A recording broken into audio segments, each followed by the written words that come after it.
Tem pessoa, irmão, que ela não tem fé, ela tem outras coisas que eu não posso falar aqui, que é uma fé chata, uma fé triste, é uma fé sem vergonha, descomprometida. Quando você tem fé no outro, você investe, você envolve, você segue adiante. A fé, de fato, o nosso procedimento, ele precisa tornar um referencial que bota o outro para frente, que abençoa o outro, que faz o outro querer viver aquilo que nós estamos vivendo, em o nome de Jesus. Vamos ler o texto aqui, no mesmo texto que lemos a semana passada, 1 Timóteo, capítulo de número 1, verso 5, que diz assim: pela recordação que guardo da tua fé sem fingimento, em outras palavras, fé sincera. Diga, fé sincera.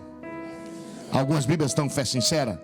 Tem bíblia que está, que às vezes uma bíblia muda da outra. A minha está fé não fingida, sem fingimento. Mas em outros está uma fé sincera, porque eu vou usar essa palavra sincera. A mesma que primeiramente habitou em quem? Na tua avó Lóide, que passou para quem? Para tua mãe Eunice. E eu estou certo que também em ti. Quer dizer, a avó inspirou a mãe inspirou o filho, e agora Paulo está dizendo, essa fé está vindo de gerações. Segue à frente, rapaz. É isso que ele está dizendo. Por essa razão, pois, te admoesto, reavives o dom de Deus que há em ti, pela imposição das minhas mãos, porque Deus não nos tem dado espírito de covardia, mas de poder, de amor e de moderação. Semana passada nós procuramos decorar esse versículo. Será que nós decoramos? Diga, porque Deus não nos tem dado espírito de covardia, mas de poder, de amor e moderação. Diga de novo, vamos tentar falar sem ler. Porque Deus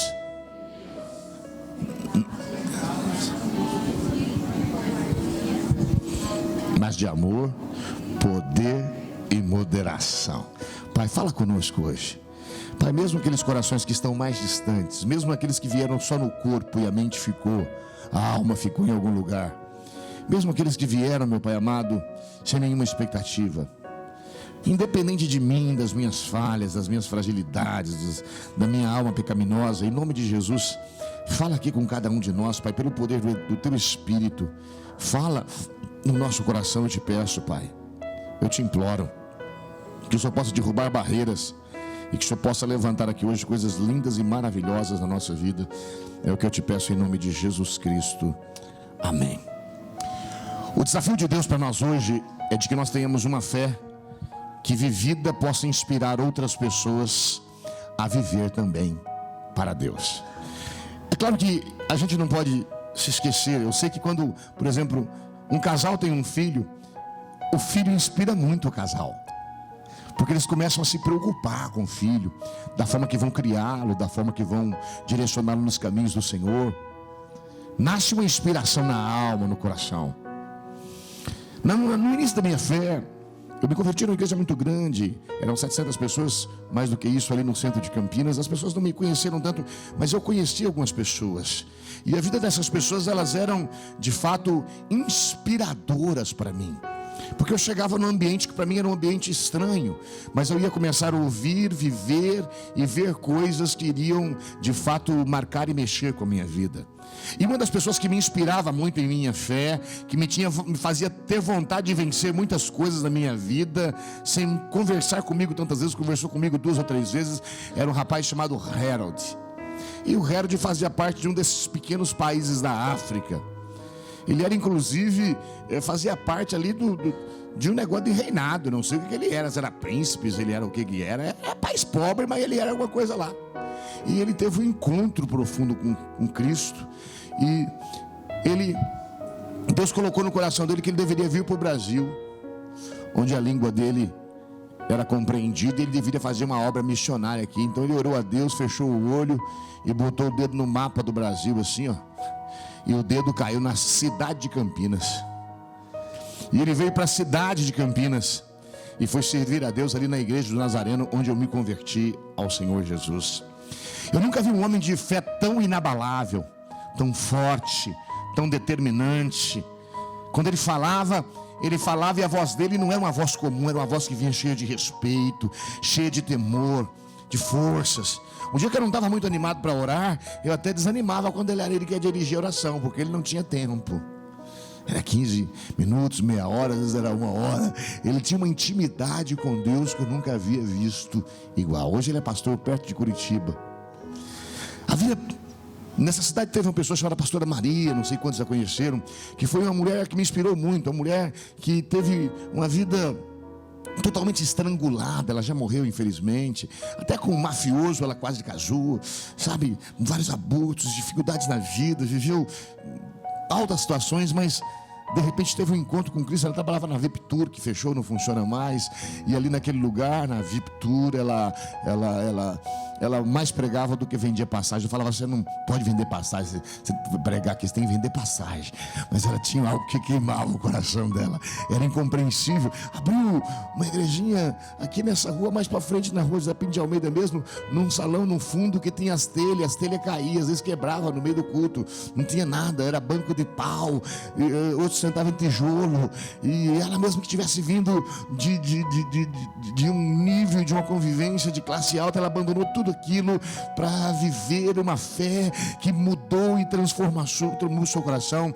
Eu me lembro sempre que ela repetia um versículo: o que darei ao Senhor por tudo aquilo que Ele tem feito por mim? E ela chorava quando ela dizia a vida que ela tinha, que era nababesca aos olhos de alguns, mas a vida que ela tinha agora e que ela queria que o mundo todo tivesse.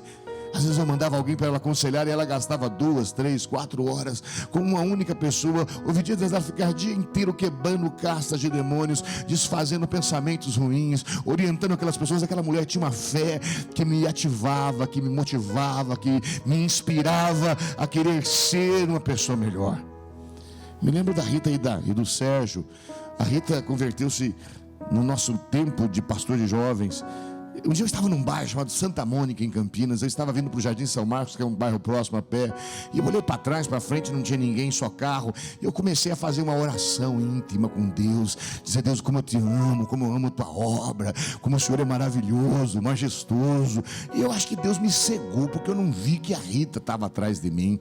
E a Rita, que era até catequista, detestava crente, de repente ela disse: eu me converti através da oração que você estava fazendo. E a Rita então veio para a igreja. A fé dela me inspirava, porque eu nunca vi uma pessoa tão transformada interiormente. A sua mãe tinha raiva que ela frequentasse a igreja, então a sua mãe queimou sua Bíblia, trancou sua casa, arrancou a chave, botou ela na rua. Um dia a mãe entrou na igreja para procurá-la debaixo dos bancos, mas como ela sabia, ela não veio, espertinha, faltou. A mãe veio assim num culto como esse, assim, entrou, ó, procurando debaixo dos bancos, na sala, a cadeia para levar pelo cabelo. A Rita fez PUC, formou-se em letras, casou-se com o Sérgio, teve um chamado para ir trabalhar com os índios. E lá estava a gente mandando a Rita trabalhar com os índios. A Rita tinha medo de barata, e agora ela morava naquelas casinhas que era levantada com madeira, e de vez em quando ela diz: os ratos nos visitavam, até chegou a morder. Mas ela diz: mas a gente permanece lá. Ela tinha um amor por aqueles índios pelados. Era índio pelado, era aldeia de índio pelado. Ela tinha amor por aqueles índios pelados dela, que só Jesus Cristo na causa. A fé daquela menina, ela me inspirava. Me inspirava. E é esse tipo de fé que Deus Ele quer que nós tenhamos. Um tipo de fé que também inspire os outros, ou que passe para os outros aquilo que nós recebemos. E esse texto aqui, ele fala para a gente das evidências de uma pessoa que tem uma fé que inspira, porque é a fé que Deus quer que você tenha. Não somente uma fé que te salva, que te abençoa, não somente uma fé que traz as bênçãos de Deus para a sua vida, mas uma fé que leva para frente uma verdade, que deixa para trás um legado, uma verdade divina. Quais são essas evidências de uma fé que inspira? A primeira coisa que nós podemos ver aqui no texto é que uma fé que inspira é uma fé sincera. Diga para gravar, diga: uma fé que inspira é uma fé sincera. Diga novamente: uma fé que inspira é uma fé sincera. Ela não tem fingimento, ela não tem teatro, ela não tem hipocrisia, ela não tem falsidade. É uma fé sincera. Eu não sei se você sabe, mas a palavra sincera, ela tem duas origens, mas uma das origens dela é da antiga Roma. Na antiga Roma se fazia as obras de arte, as esculturas, se fazia as obras de arte, e às vezes com o tempo, ou mesmo depois de alguns dias, aquelas obras, elas tinham pequenas rachaduras, o que faziam elas perder o valor. Então o que se fazia? Se passava uma cera ali. Então passava uma cera nas rachaduras, para ninguém ver. Então você cobria com aquela cera, e com aquela cera coberta, as pessoas não viam os defeitos. Porém, com o tempo aquilo ia aparecer. Então quem fazia as melhores artes e queria vender, colocava embaixo os dizeres em italiano, que eu não sei como é que diz: sem cera. Sem cera. É sem rachadura. O que ele está dizendo é que é uma fé que inspira, é uma fé sincera, é uma fé que não engana, é uma fé que não quer tampar as rachaduras da sua própria vida. Muito pelo contrário, ela quer expor para que elas possam ser consertadas. Eu não quero ser santo aos olhos dos outros. Eu não quero que os outros possam me ver como uma pessoa santa, digna, ungida, maravilhosa. Eu quero que as pessoas possam ver de fato que sou. Se há rachaduras, eu quero consertá-las. Se alguém enxergar as minhas rachaduras, que possa me ajudar a ver, para que eu possa consertá-las em nome de Jesus. Uma fé que inspira os outros não é uma fé que se traveste de melhor que o outro, mas é uma fé que não tem vergonha de assumir suas rachaduras e dizer: eu creio que aquele que me fez pode tampá-las. Há nele uma sede de conserto, há nele uma sede de melhora. Ele não explica os seus defeitos pelo do outro, as suas falhas pelo do outro.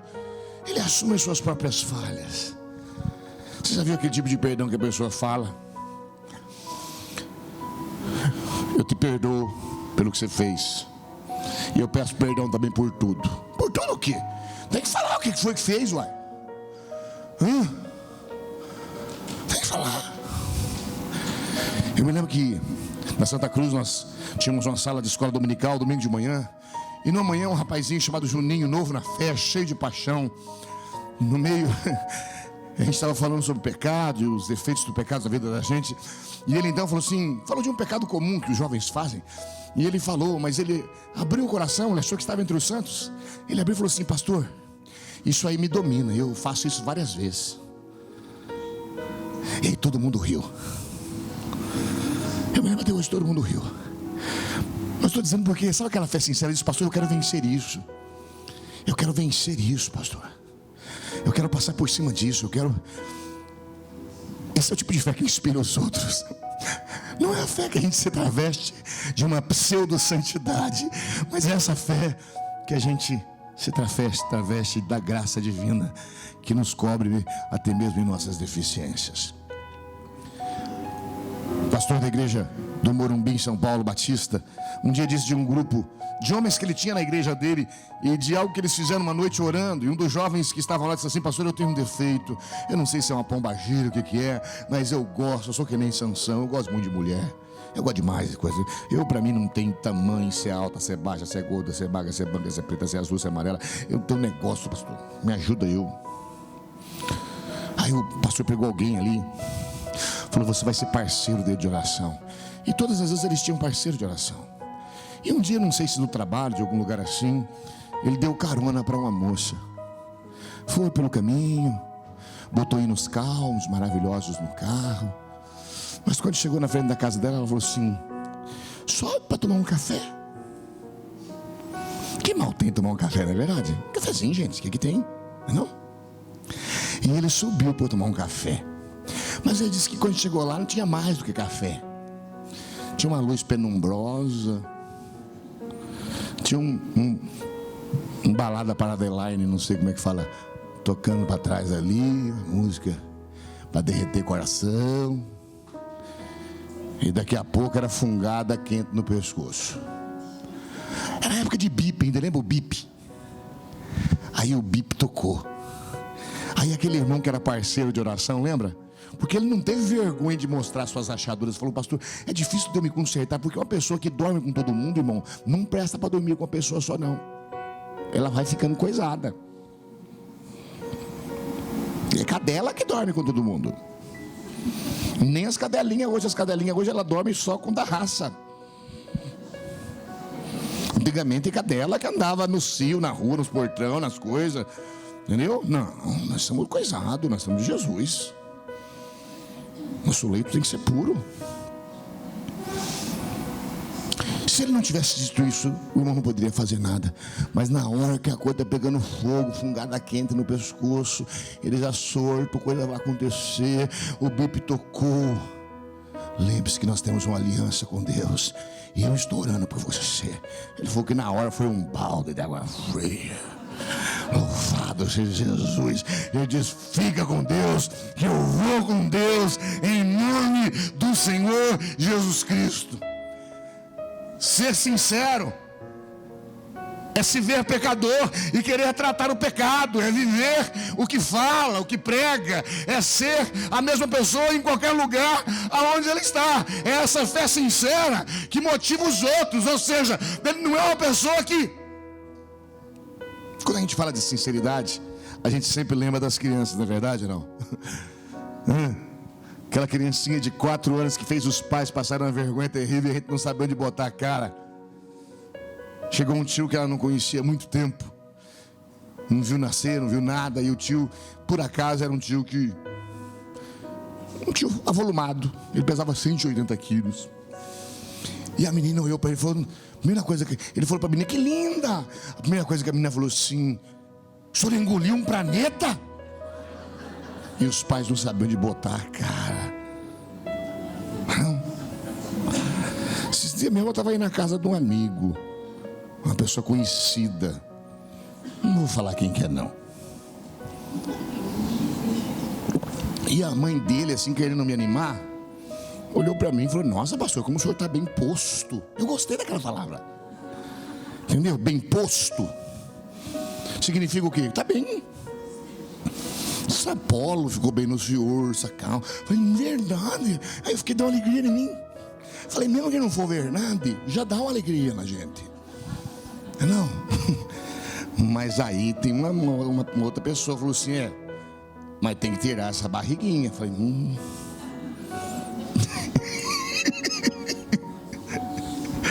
Foi sincera. O que ele está dizendo aqui, o que inspira os outros é a verdade. Sabe o que mais afasta as pessoas da fé, da igreja? É pregar uma coisa e viver outra.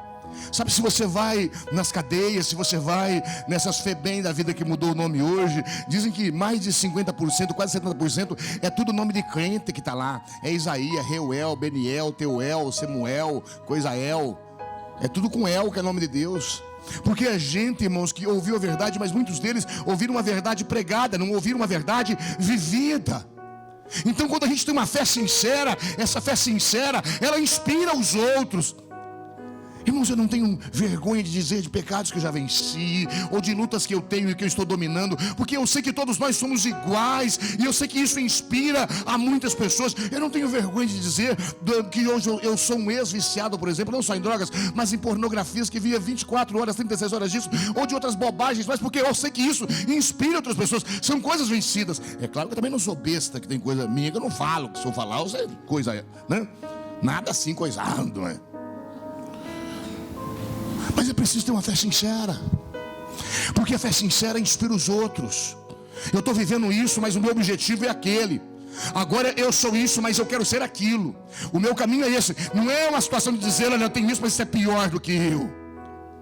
Você sabe o que acontece? É interessante como no começo da fé, no começo da nossa fé, nós não escondemos as nossas rachaduras. Não é verdade, não? A gente não esconde as nossas rachaduras no começo da nossa fé. A gente fala: eu preciso melhorar nisso, eu quero melhorar naquilo outro. Mas depois o tempo vai passando e a gente vai tampando as nossas rachaduras. Paulo, em 1 Timóteo 5,7, ele até escreve isso, pensando também nisso. Ele diz: olha, vocês são líderes, falam, se dizem sábios, mas na verdade a vidinha de vocês está cheia de cera. E o que Deus espera de mim e de você, em nome de Jesus, é que nós tenhamos essa fé sincera que inspira os outros, em nome de Jesus. O que impressiona as pessoas nem sempre impressiona a Deus. Sabe o que realmente impressiona as pessoas que vivem fora da fé, ou que estão chegando na fé? Não é saber quantos livros você leu, Quantas Bíblias, vezes você leu a Bíblia? Tem pessoas que dizem, já li 5.000 livros. E deve ler, porque ler faz muito bem. Aí que a pessoa fala que leu 5.000 livros, você pensa o quê? Nossa, esse cara está na minha frente 100 anos. Pessoa que fala assim, pastor, eu já li a Bíblia esse ano 3 vezes, de joelho. Eu falo, como é que eu vou passar ele? Eu não li nenhum em pé. Como é que eu vou passar ele? Fica difícil. Mas irmãos, eu já li a Bíblia várias vezes, não quer dizer nada. A gente tem que ler muitas vezes. Entende o que eu estou dizendo ou não? Mas não é isso que impressiona as pessoas. Uma mente sábia, ter sabedoria, saber explicar tudo, saber dar resposta para tudo. Isso não quer dizer nada. O que mexe com a pessoa é quando eu vivo aquilo que está escrito, mesmo sem saber que aquilo está escrito. Quantos nossos pais nos ensinaram princípios que depois a gente veio confirmá-los na igreja, na fé. Quantos? É isso que marca a nossa vida, essa sinceridade da fé. É como eu trato com o pecado, com a verdade, com a ética, com o dia a dia. Diga, uma fé que impressiona é uma fé sincera. Timóteo, eu lembro da tua fé não fingida, da tua fé sincera. Da tua fé sincera. Sabe quem teve na Bíblia uma fé sincera? Daniel. Daniel na juventude e na velhice teve uma fé sincera. Quando ele era menino, ele chega ali no castelo, o rei pega ele porque ele é bonitinho, sabidinho, vem de boa família, e diz, vou usar esse menino para coisa grande aqui no meu reino. E diz, olha, ele vai comer da minha comida, vai beber do meu vinho. Mas o vinho e a comida do rei era sacrificada a ídolos. Deus não proibia isto. É bom saber que Deus não proibia aquilo. Ele poderia comer. Mas dentro dele ele falou, não vou me contaminar com isso. Ele chamou lá o eunuco que cuidava de todo mundo, e em perigo de vida para o eunuco e para ele diz, escuta, eu não vou comer disso não, me dá legumes e água.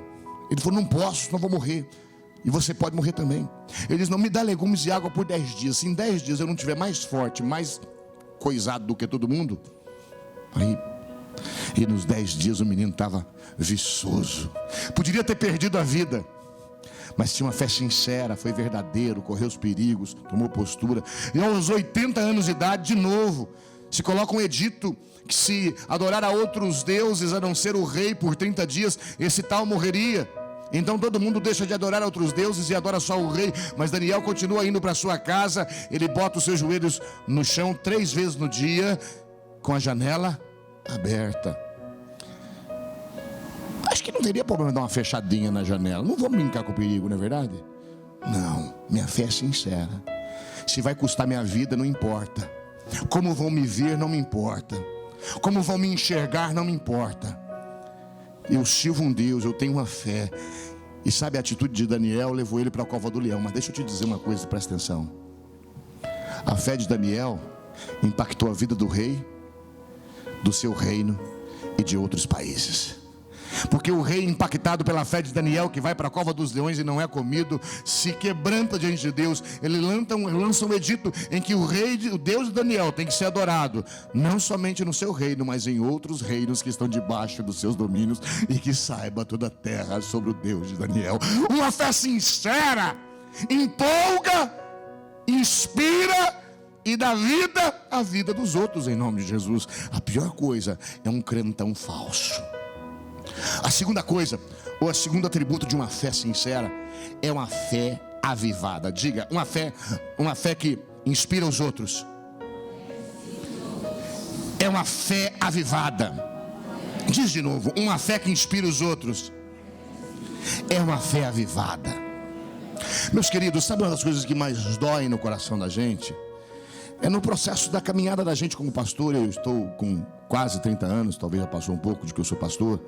A gente vê muita gente que prometia tanto e que vão morrendo pelo caminho, porque o fogo vai apagando, a alma vai perdendo a direção, eles vão se avivando com outras coisas. E há várias razões pelas quais às vezes a brasa se apaga dentro da gente. Mas é interessante que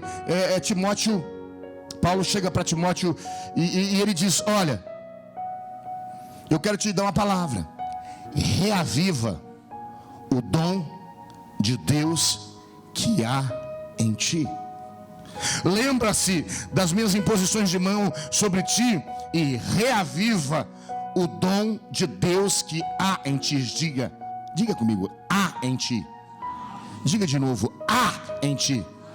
Não é que teve, não é que terá, é que já está em você. Você é templo do Espírito Santo de Deus.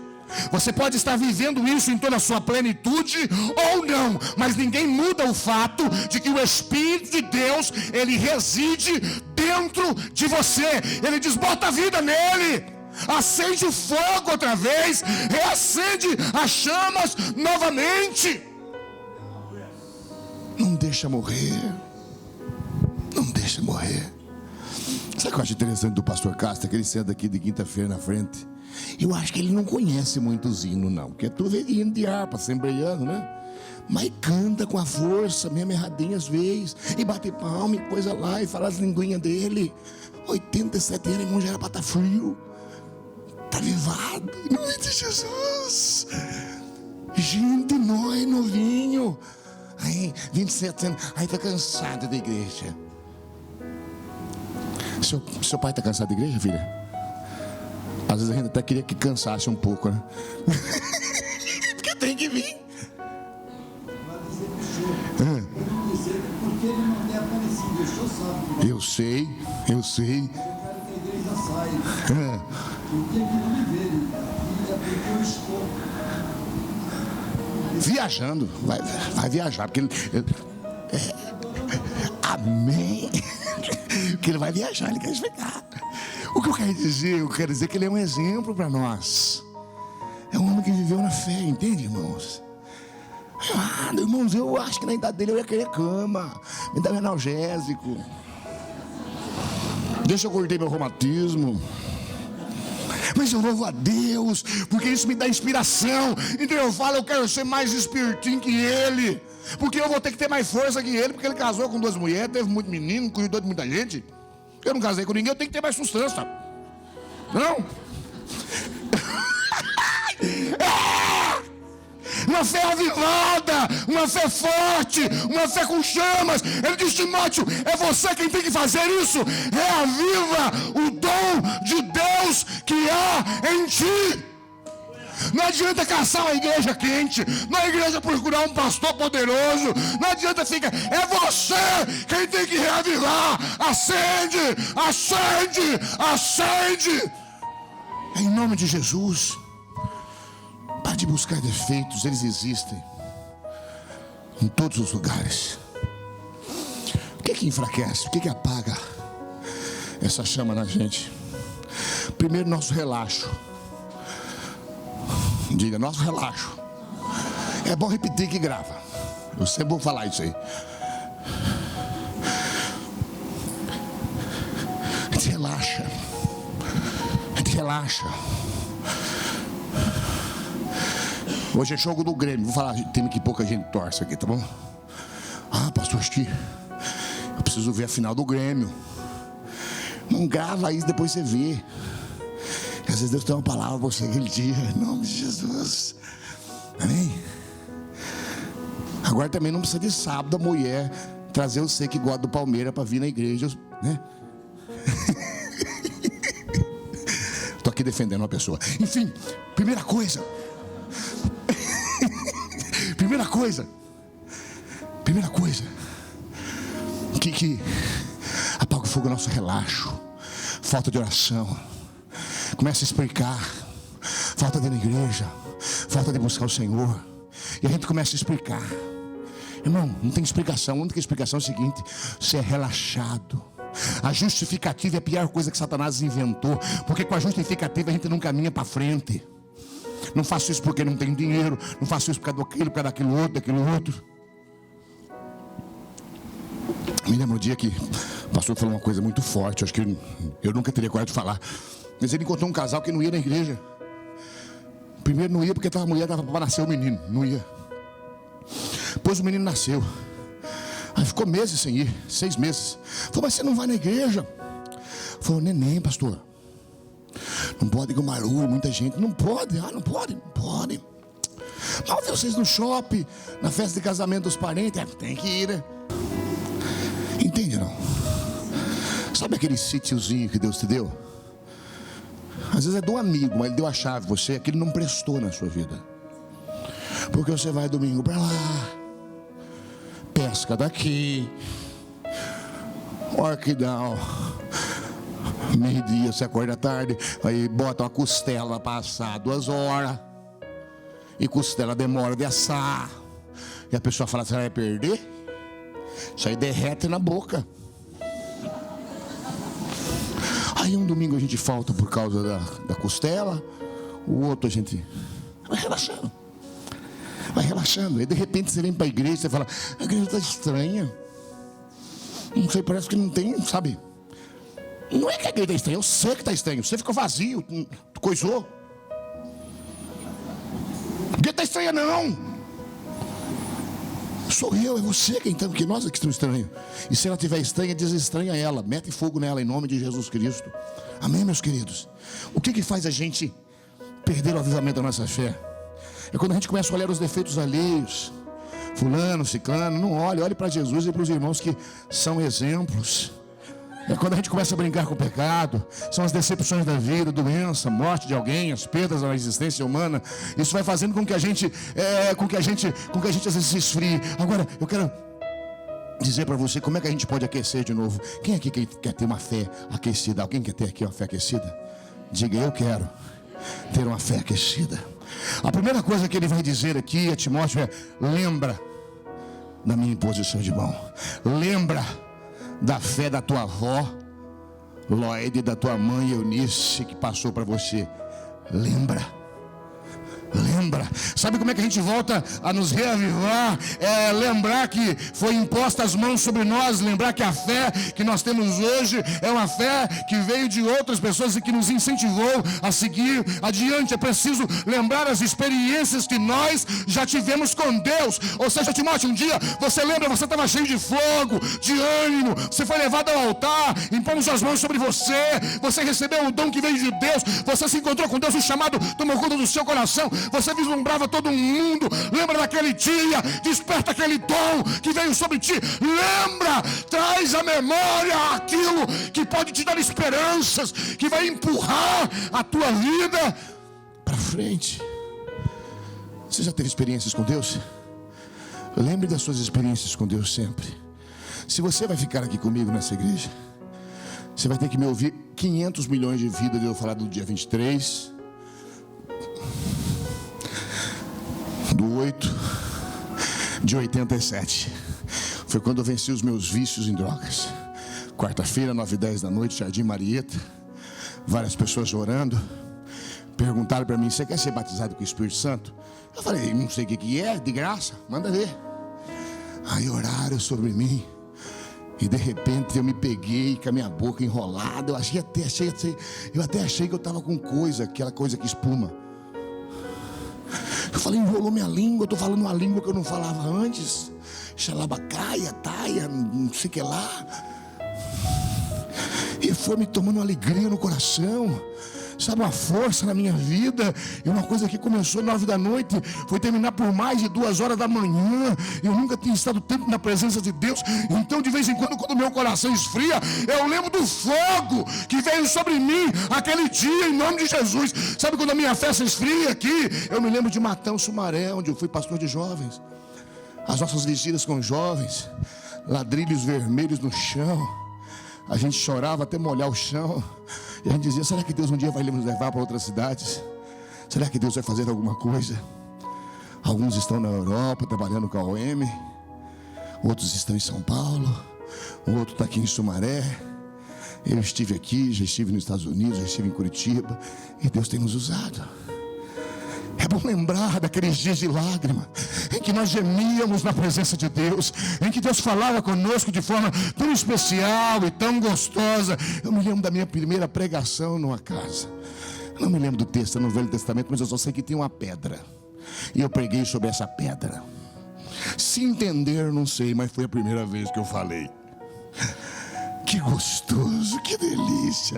Lembro sempre da Tereza com o Chiquinho, que abriram a porta da casa dele, eu preguei, e eles falaram: louvado seja Deus, porque eles me escutaram. Eu lembro da primeira cura linda que Deus fez através da nossa vida, que foi na nossa prima Sharon, que eu já falei tantas vezes aqui, 15 anos de idade, câncer na garganta, cabeça careca, desenganada dos médicos, mas depois de 3 meses estava ela lá, dando testemunho de sua cura, e hoje ela faz parte do Ministério de Louvor da Igreja Quadrangular em Sumaré. Eu lembro dessas coisas, isso me traz ânimo. Eu lembro-me da igreja coreana, eu estava me formando no seminário, deixei meu trabalho, fui trabalhar de graça na igreja coreana, e ali a gente orava por tanta gente, eles não entendiam eu não entendia eles, mas a gente servia um ao outro. O coreano queria que eu ensinasse a mulher dele a falar português, eu não sabia ensinar, falava porta, lençol, ela não conseguia repetir, mas nós tentava. Ele ia comigo no meu trabalho na favela, eu ia com ele na igreja dele, e a gente fazia aquela troca. Mas eu me lembro de como aquilo era importante na minha vida. Eu me lembro da conversão do meu pai, sentado na porta, sempre dizia: eu prefiro você nas drogas do que com os crentes. Mas eu me lembro do dia que ele se entregou para Deus. Morreu 3 meses depois e foi para a glória. Me lembro de quando eu pegava o meu salário e gastava metade fazendo xerox em Padre Anchieta para poder colocar testemunhos de irmãos debaixo das portas. Metade. E eu animado, fervoroso, sozinho, na igreja com 5 mulheres. Eu me lembro disso, e quando eu me lembro disso, isso me traz fogo no meu coração. E eu me lembro que naquelas vezes eu jejuava 3 dias, às vezes 3 dias numa semana. Era bom que economizava, mas era duro. Hoje pode falar, porque já não tem mais glória, já passou. Mas ficar 3 dias sem comer, sem beber água, porque sonhava com um grande movimento. Eu não vi os movimentos naqueles dias, não vi a grande igreja, mas hoje ela existe. Estão construindo um templo para mais de 1000 pessoas, tem mais de 600 membros. Continua existindo. Se você quer reavivar a sua fé, traga à memória experiências que você já teve com Deus, de vezes que Deus te visitou, te usou, de ações de Deus na sua vida ou em torno da sua vida. Lembre das suas experiências com Ele, em nome de Jesus. Em nome de Jesus. Primeira coisa que aviva a alma, o que é? As nossas lembranças. Diga, lembra. Você já teve experiências com Deus? Então lembra. Sabe uma outra coisa que pode avivar a nossa alma? É quando a gente anda com gente avivada. Digo, que nos dá uma fé inspiradora é andar com gente de fé viva.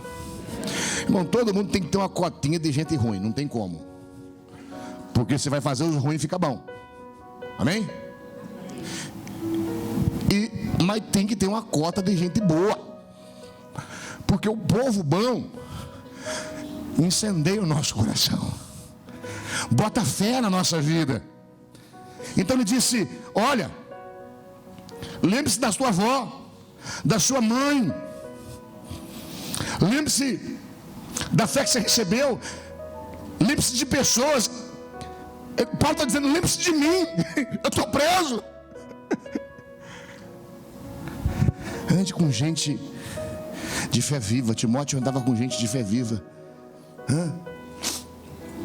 Já contei aqui uma outra história. Existia uma outra Maria, louca da cabeça. 31 de dezembro, Praia Grande. Aquilo enche de terreiro de macumba, não sei se ainda hoje enche. E eu fui para lá para evangelizar com eles, novo na fé.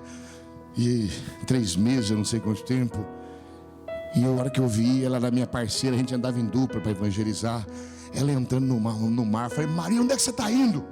Ela falou: vou buscar aquele Exu Mirim. Falei: Dia, o que é esse Exu Mirim? Falei: é um negócio, um espírito maligno que entra na criança, na pessoa, ela vira criança e vai entrando no mar, e muitos morrem afogados, sabia disso? Falei: que mulher doida. Foi buscar. Aí quando voltou, entrou numa fila de um pai de santo que estava dando passo. Eu falei: Maria, o que você vai fazer? E ela pegou um forte, um que coisava, ele botava a mão para um coisar. Falei: o que ela vai fazer nessa fila, gente? Não vai mexer com o diabo. Mas que fé inspiradora. Eu andava com ela.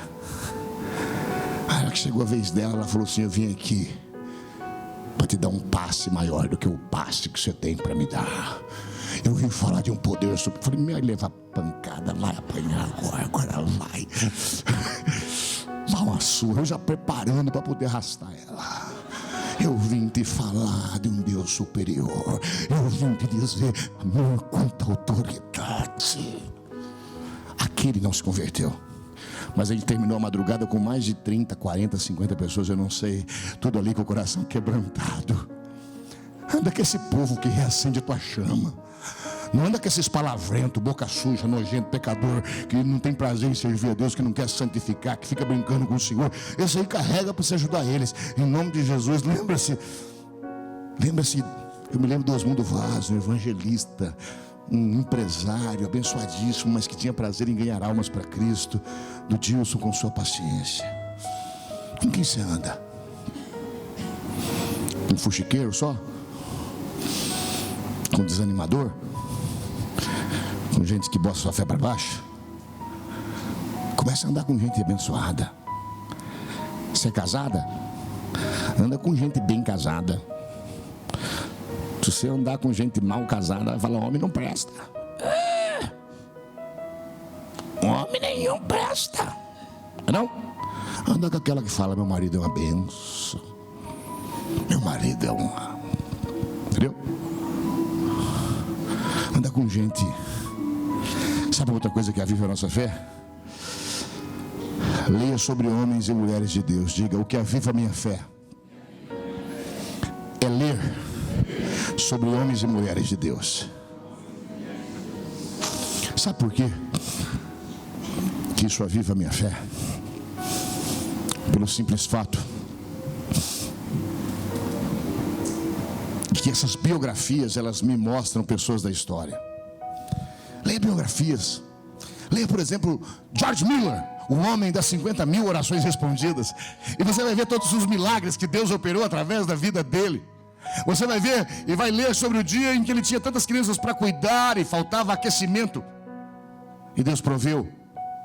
Vai ver o dia em que as crianças não tinham o que comer. Então pergunta o que fazer. Ele diz, se assenta na mesa, faz oração de graça e creiamos em Deus. Se tiver nada para comer, nós vamos agradecer por nada, porque Deus vai encher nosso estômago, nem que seja de ar. Mas eles foram para a mesa, oraram, e daqui a pouco ele diz, bate na porta uma das melhores padarias da cidade, que tirou lá uma fornada de pão queimado, e aquilo não servia para os clientes. Falou, vamos levar para o seu George Miller. Mas já que vai levar essa fornada, vamos levar na quantidade das crianças.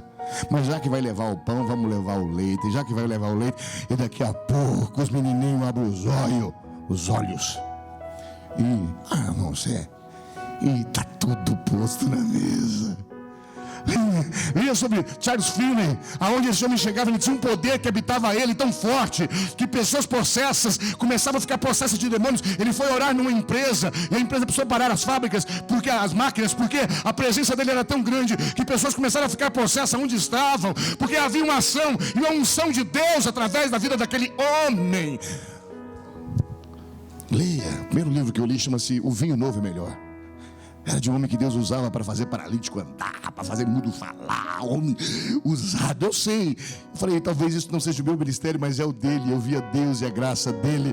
Eu li um livro chamado Ei Deus, de uma italiana, que chama todo mundo para uma festa de aniversário. Ela está com a experiência nova em Deus. Então seus parentes chegam naquela casa para poder ir para o seu aniversário, esperando que vai ter macarrão, doce, bolo. E quando chega lá só tem cadeira, e ela diz, senta aqui, hoje eu vou oferecer para você um maná celestial. E ela prega para aquele povo, e aquele povo se quebranta diante do Senhor. Leia sobre o contrabandista de Deus, o Ivan, aquele homem que, quando era proibido entrar com Bíblias no Moscou lá, como é que chama o país?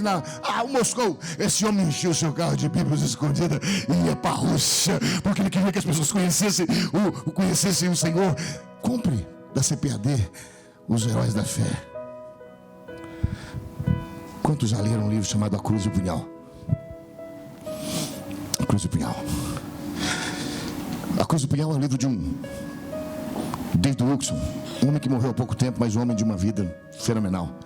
Ele morava num país distante de Nova York, numa cidade, num estado distante de Nova York, na roça. Ele morava na roça, é como se ele morasse, vou falar da minha cidade para não dar problema, se ele morasse em Brumado, Bahia, Tanhaçu, Cristalândia, onde eu nasci, na Vargem do José. E Deus colocou no coração dele que ele deveria vir para Manhattan. Quem mora em Manhattan despreza quem mora nos outros lugares lá distantes. É como aqui também. Quem mora em cidade grande acha que os outros é pequeno. Mas lá eles desprezam mesmo, visto de perto. E ele então foi para Manhattan para pregar para as gangues de Manhattan. Um homem da roça que nem sabia falar foi falar para as gangues de Manhattan. Leia o livro. Ele vai. Ele começa a pregar, e eles começam a persegui-lo. Ele começa a pregar, eles começam a persegui-lo. Um dia ele pega o Nick Cruz para pregar. Ele prega tanto que o rapaz bate nele. Ele diz: pode me bater e me rasgar em pedacinhos, e cada pedacinho vai dizer que Jesus te ama. Ninguém podia ir com o homem. Aquele homem ganhou muitos jovens para Cristo. Se existe desafio jovens, se existe casa de recuperação hoje no mundo todo, é porque aquele homem se levantou. E quem vai para Nova York tem que ir na tal de Times Square. Se não for lá, não foi. Tem que ir no lugar das luzes. E você vai lá, no lugar das luzes. Luz acesa para cá, luz acesa para lá, luz acesa para cá, escrita Times Square Church. É uma igreja linda que Deus levantou através daquele roceiro que está aberto até hoje. E a gente vai lá cultuar a história de um homem, não, a história de Deus, mas a vida de um homem que se levantou com a visão celestial para transformar o mundo. Leia sobre essas pessoas. Não leia sobre as últimas coisas que a sua Nabão está falando. Isso não vai te levar para lugar nenhum. Leia de vez em quando só. Nem Nelson Rubio, nem outros mais que eu não sei quem mais são. Lembra? Encerrando, terminando.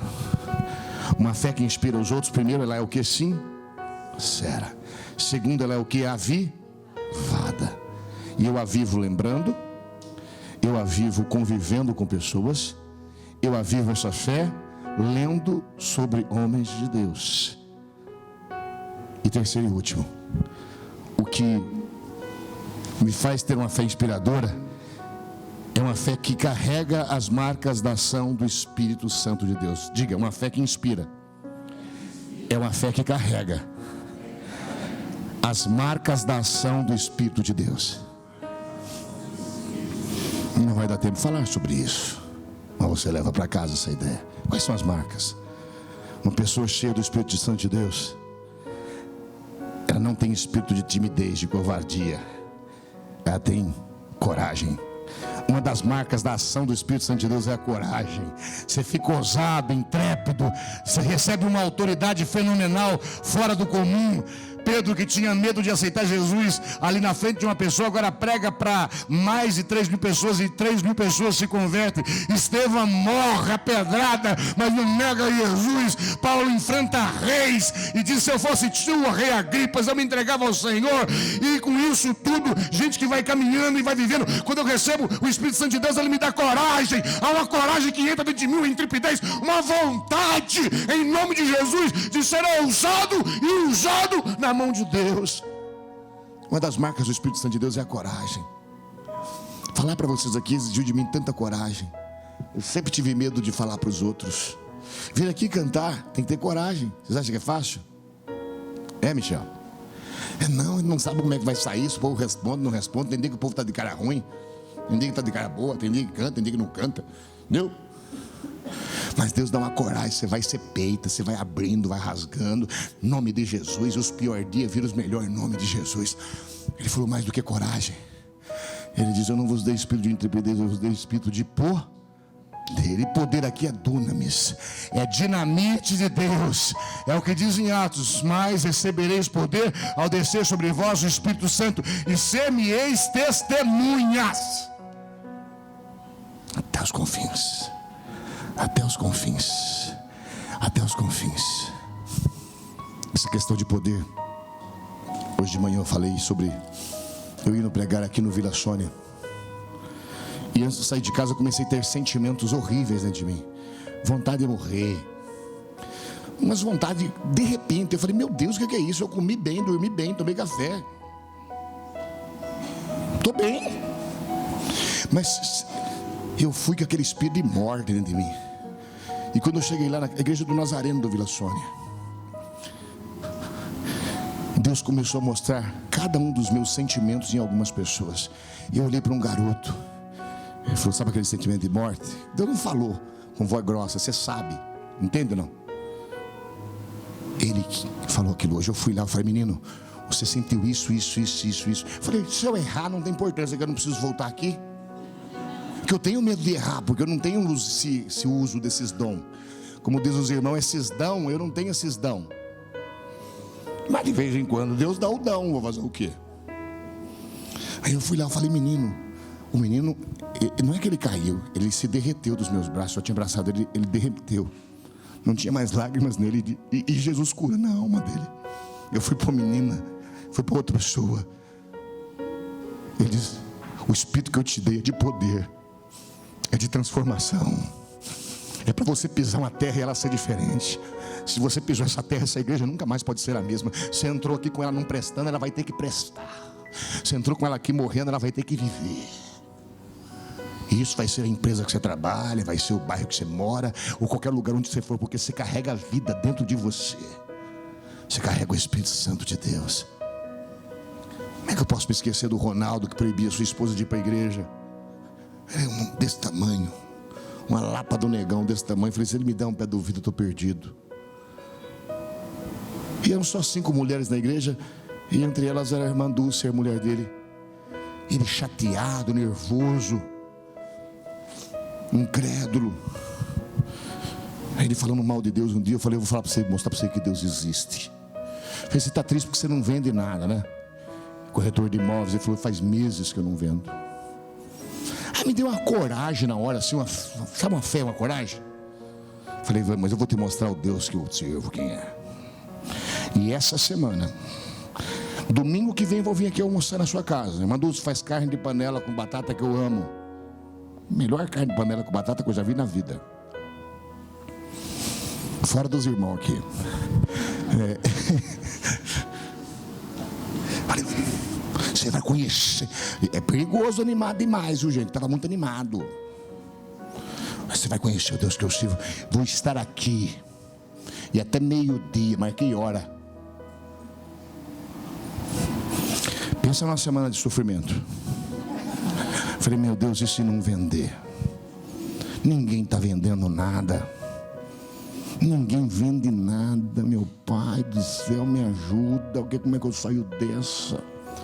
Passou a semana e eu andei os 400 metros mais longos da minha vida, que era da igreja, a casa dela, já pronto para perder 20% da igreja, que tinha 5, ia perder uma, ficava só 4.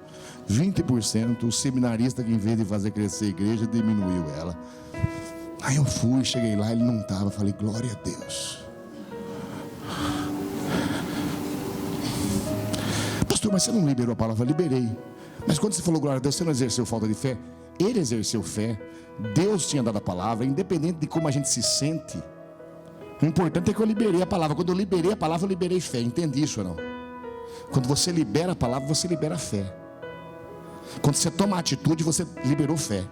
O depois, se você sente mal ou bem, não importa. Fé não é sentimento. Aí eu fui. Ele não chegava, deu 11h30, dei meu dia. Eu falei: irmã Dulce, eu queria ir em casa. Eu morava longe de lá. Você se importa? Eu estava querendo fugir. Eu falei: você se importa que eu vá? Ela falou: me importo. Eu fiz a carne de panela para você. O Ronaldo vai ficar chateado. Eu falei: meu Deus do céu. Fiquei. Entre meio-dia e meia, 1h, não sei exatamente a hora, Ronaldo chega com a cara feia para baixo. Eu falei: ô Jesus amado, vou ter que reconhecer. Aí ele chegou, ele olhou para mim e falou assim: rapaz, eu não sei que tipo de macumba que você faz, que tipo de reza que você faz, mas o negócio fechou às 11 da manhã no meu plantão. Não terminou de assinar tudo, era meio-dia. Aí eu cresci na maionese. Eu falei: meu Deus, eu sou um homem de Deus, você está achando que eu sou o quê? Eu falei para você que Deus ia fazer. Mas o Espírito que habita em você é esse, é de poder, entendeu? Em nome de Jesus Cristo. O Espírito que habita em você é de amor. Existe coisa mais forte do que o amor? Quais são as características das marcas do Espírito? É coragem, ousadia, é poder, mudanças, é amor. Existe algo mais forte do que amor? Os missionários, médicos que deixam e vão para os campos, é gente que carrega a gente com amor. Sabia que Deus pode te usar através do amor? Um café que você serve bem servido para alguém, um almoço bem feito que você faz para alguém, um amor, um presente, um sorriso, um simples carinho e afeto. É o que a gente faz aqui há 13 anos com Fome 1. 13 anos, 160 refeições quase todos os dias. Isso é amor. A gente ama. Esse é o poder que Deus nos deu, e é para a glória e honra do nome dele, em nome de Jesus Cristo. O amor marca a gente. Eu estou terminando já. Tem uma irmã que morreu, irmã Tercília, mas nunca vou me esquecer. No ano de 94, 93, no final foi comecei a igreja do Nazareno, e eu vim, e num dia em que eu estava passando realmente necessidade de fome mesmo, ela bateu na minha porta à tarde, sem saber. Eu morava dentro da igreja, e ela morava aqui nesse edifício Prudente Moraes, eu acho que chama, que é na esquina aqui. Ela disse: Deus mandou fazer um bolo e trazer para o irmão. Era um bolo de fubá com queijo. Eu sou vidrado em bolo de fubá com queijo. Eu comi inteirinho, irmão, um bolo daqueles redondo, dando glória a Deus. Nunca vou esquecer ela. Ela marcou minha vida com um bolo. Amor. Ainda deixou o guardanapo de pano. Uma fé que inspira os outros, uma fé que ama, uma fé poderosa, é uma fé ungida, é uma fé avivada, é uma fé sincera, é uma fé de Deus. Ele diz, mas o Espírito de Deus também tem uma marca que chama-se moderação, que é equilíbrio. É o Espírito, mas não é para ser doidinho demais, não. Tem que ter moderação. Moderação é autocontrole. O espírito do profeta está sujeito ao profeta. Moderação é não falar tudo que eu quero falar. Moderação é não fazer tudo que eu quero fazer. É ter controle. Eu encerro aqui. Hoje eu queria que você saísse daqui com a vontade de ter uma fé que inspira os outros. No seu trabalho, na sua casa, na sua igreja, no mundo onde você vive, em o nome de Jesus Cristo. Amém, queridos? Vamos ficar em pé. Você é um inspirador, amém?